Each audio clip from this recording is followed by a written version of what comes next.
Merci infiniment. Merci à toi.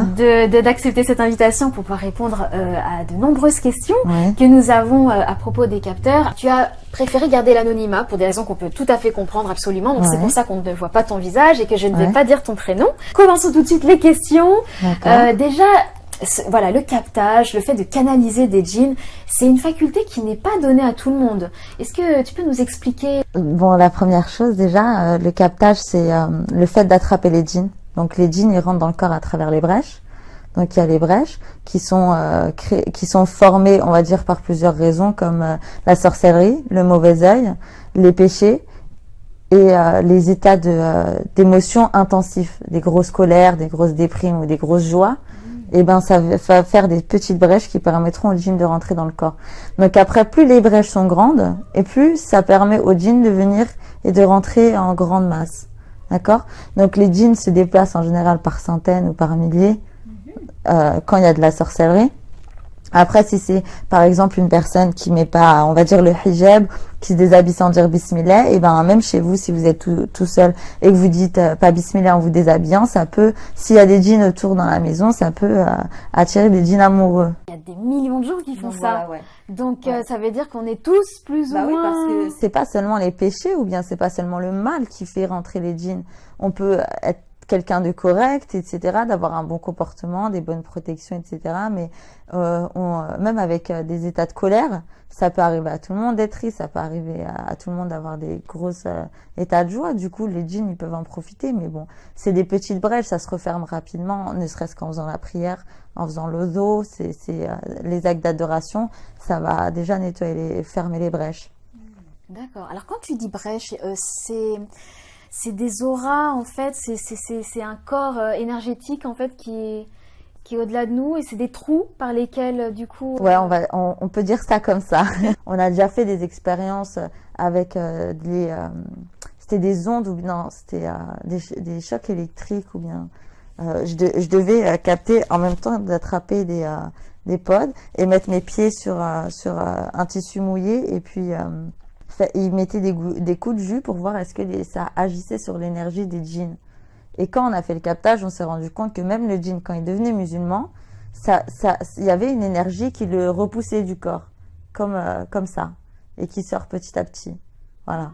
Donc ça veut dire qu'il y a de l'énergie. Ça peut agir par de l'énergie. Et c'est comme ça que ça va aller dans le corps, etc. D'accord. Ouais.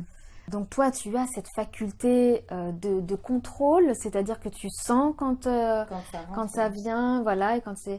Est-ce que c'est un sens que tu as développé ou qu'on a tous? C'est quelque chose vraiment qui s'est développé avec le temps.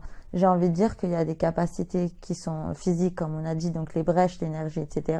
Mais il y a aussi la volonté d'Allah, dans le sens où il y a des personnes qui sont capteurs et qu'ils ont arrêté, etc., parce qu'ils se sentaient pas mal à l'aise dans ce rôle-là et qu'ils n'ont pas réussi à quitter le statut de patient. Parce que dans mon cas, c'est un cas exceptionnel. Le fait que le captage, comment il est venu et l'évolution que ça a pris, mais dans la majorité des cas, c'est des personnes qui faisaient des crises de possession, etc., et que on leur a appris à capter pour se gérer eux-mêmes à la base. Pour que eux-mêmes ils arrivent à se contrôler. Et ensuite, s'ils veulent aider les autres, faire des captages pour leur famille ou pour aider dans la roquia, dans ces cas-là, c'est un peu plus difficile. Et si on est mal soigné, ça va se ressentir dans le captage. On va moins le contrôler. Il y a des personnes qui sont complètement inconscientes dans leur captage, qui fait que ils contrôlent pas du tout. Quand un djinn vient, on se bat vraiment avec le djinn. D'accord? Alors que moi, dans mon captage, quand le djinn il vient, j'ai une conscience comme si j'allais en arrière de moi-même, de ma tête, et que le djinn il prend la place principale dans mon visage, comme s'il contrôlait. Vous voyez? Tu as dit une chose très intéressante, c'est que généralement, c'est des personnes qui étaient déjà possédées avant, qui canalisent ensuite ces djinns pour les autres, pour venir en aide aux autres. Là, en l'occurrence, ce que tu disais, c'est que c'est pas ton cas.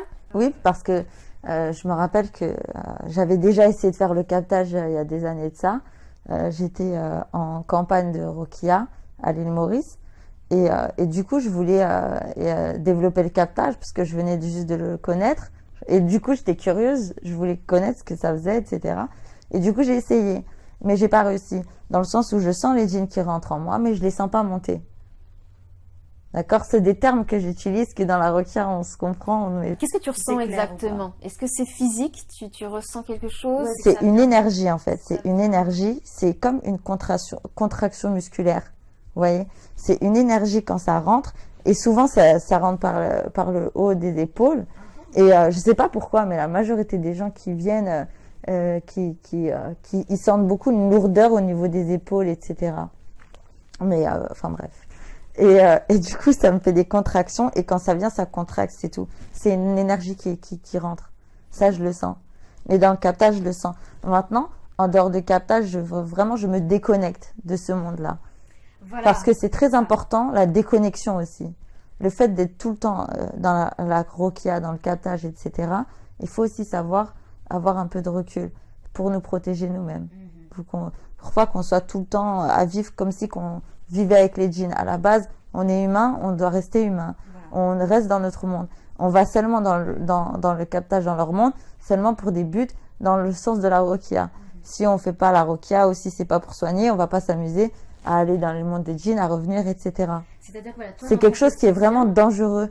Le sujet du captage, excuse-moi de te couper, mais c'est vraiment dangereux et il faut le préciser dans le sens où c'est une ligne vraiment très fine entre le shirk et ce qui est autorisé.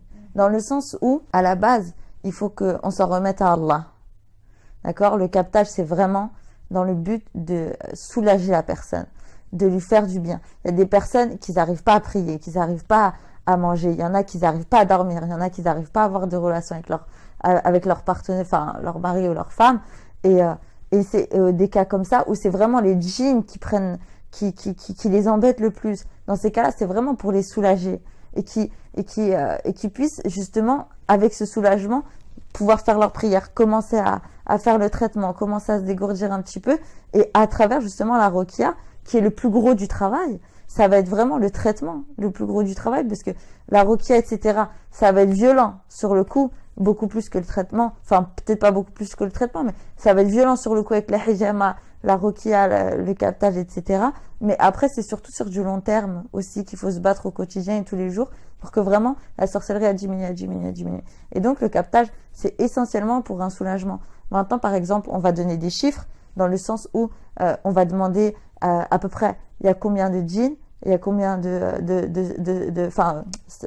y a combien de sorcellerie, il y a combien de sorciers, des choses comme ça pour pouvoir aider à la personne. Mais on explique bien aux gens que ce sont des informations qui ne sont pas fiables à 100%, parce que le monde des djinns reste quand même un monde inconnu. On n'a pas une science sûre dans ce domaine-là. Il n'y a rien qui a été scientifiquement prouvé. On n'a jamais été dans un monde de djinns à étudier les choses et revenir avec des comptes, des vidéos, des trucs. Je veux dire, scientifiquement, on n'a rien vraiment qui nous permet de comprendre leur monde, comment ils fonctionnent. Mais à travers le captage, on a pu déjà comprendre un peu leur personnalité, leur manière d'être. Et les djinns, ils sont très menteurs. Mais ils sont menteurs, mais à l'ironie, en même temps, quand ils deviennent musulmans, ils sont beaucoup plus intransigeants que nous les humains.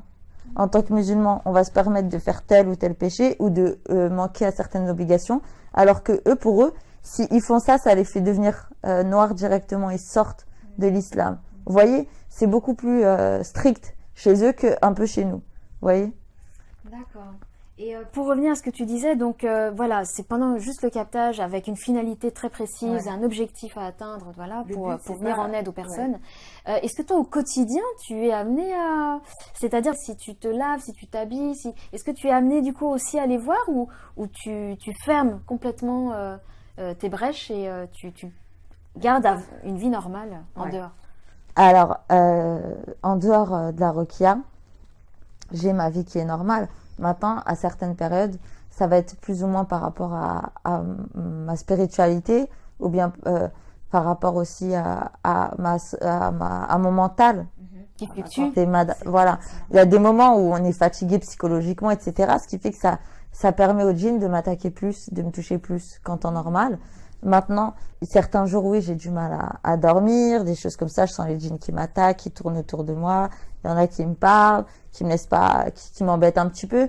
Mais au final, c'est pas bien méchant. Maintenant, le problème, c'est pas vraiment les attaques des djinns, c'est plus les attaques des sorciers. Dans le sens où, quand ils attaquent vraiment avec du lourd. Et souvent, j'ai le problème qu'on fait de la sorcellerie sacrifiée. C'est qu'on fait des sacrifices humains pour faire de la sorcellerie. Ça peut être moi ou contre mon équipe, vous voyez, contre moi et mes collègues, contre un centre, etc. Qui fait que là, les attaques, il y a certains moments où elles vont être un peu plus violentes que d'autres. Mais d'une manière générale, alhamdoulilah, non mais je vous explique ça, mais c'est pas dramatique non plus. Sacrifice humain, il y a une personne qui est morte exprès. Oui. Mais ça, il y en a plein, faut être conscient, il y en a plein. Des gens qui meurent pour la sorcellerie, il y en a énormément. Surtout en Afrique, parce que en Afrique, c'est pas comme dans les pays européens. Les gens, ils accouchent pas forcément dans les hôpitaux, les gens, ils ont pas forcément les moyens, etc., qui fait que il y a plein d'enfants, il y a plein de gens qui naissent sans être enregistrés à la mairie, déclarés. Même les statistiques, etc., c'est faussé parce que tous les gens ne sont pas enregistrés.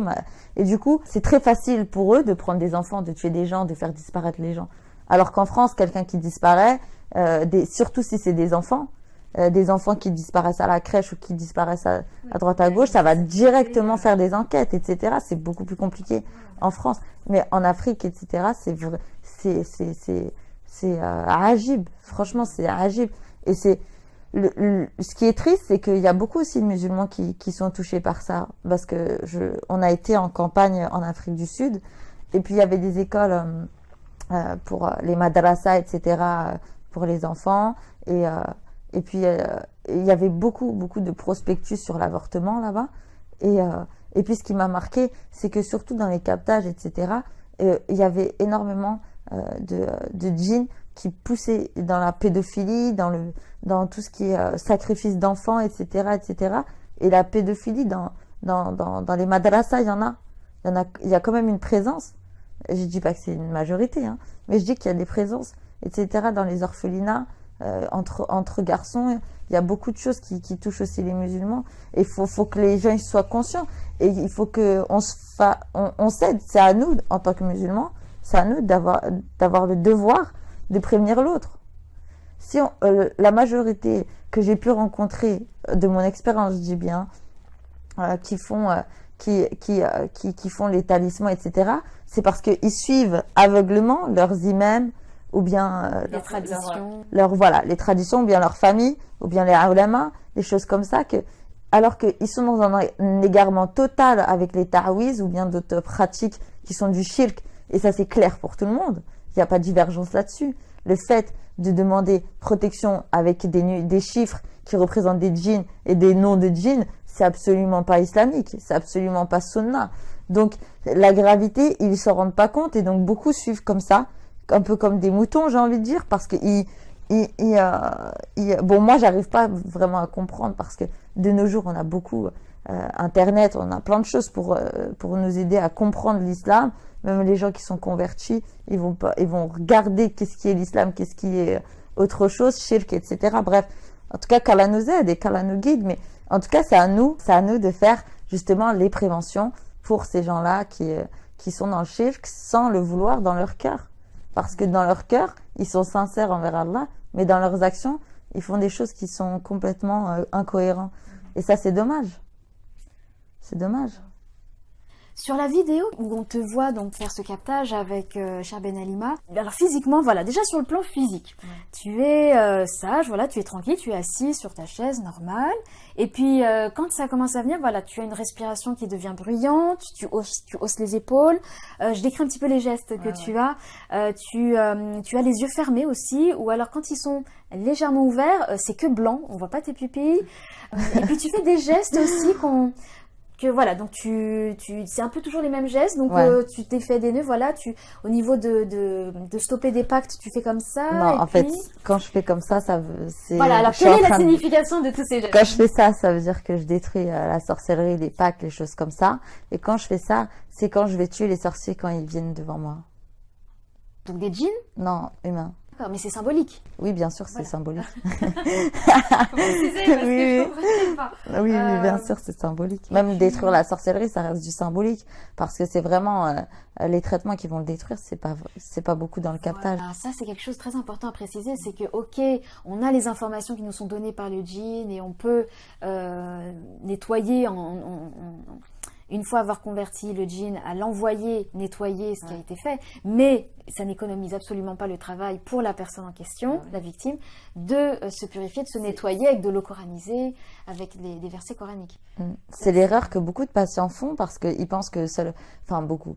Il y en a quand même pas mal qui comptent tout le temps, qui me sollicitent pour les captages, mais à côté des captages, ils vont pas faire les traitements, ils vont négliger certaines choses, ils vont négliger la requête, etc. Ils vont venir seulement pour le captage. Or, je répète, le captage, c'est vraiment pour un soulagement, et c'est un soulagement, mais je veux dire, tant qu'il y a de la sorcellerie, il y aura des djinns. Donc, tant qu'on ne traite pas la sorcellerie et les brèches, les djinns continueront à venir.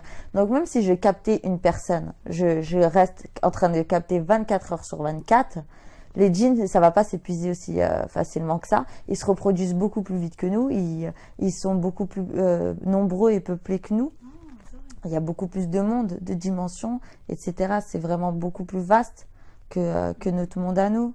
Je pourrais rester captée pendant des jours et des jours, mais la sorcellerie, c'est pas pour autant qu'elle s'en ira. Exactement.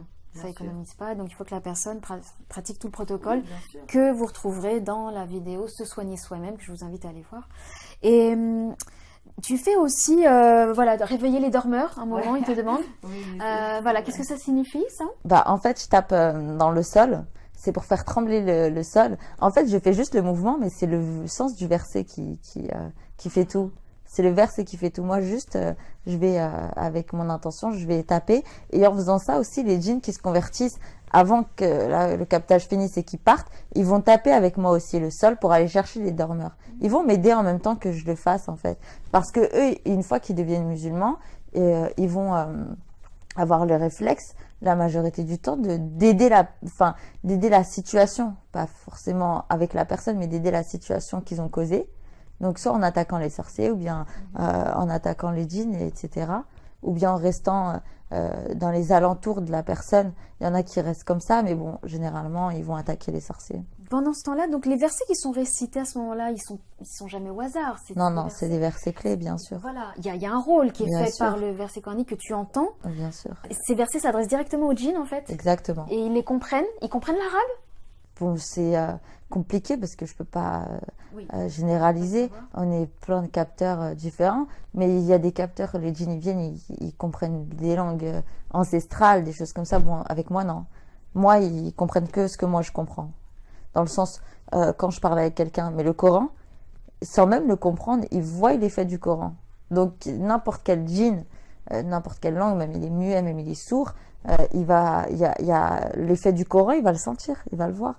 En fait, il le voit, c'est-à-dire qu'il visualise ce que dit le verset. Exactement. Le captage, c'est Allah qui va parler au djinn.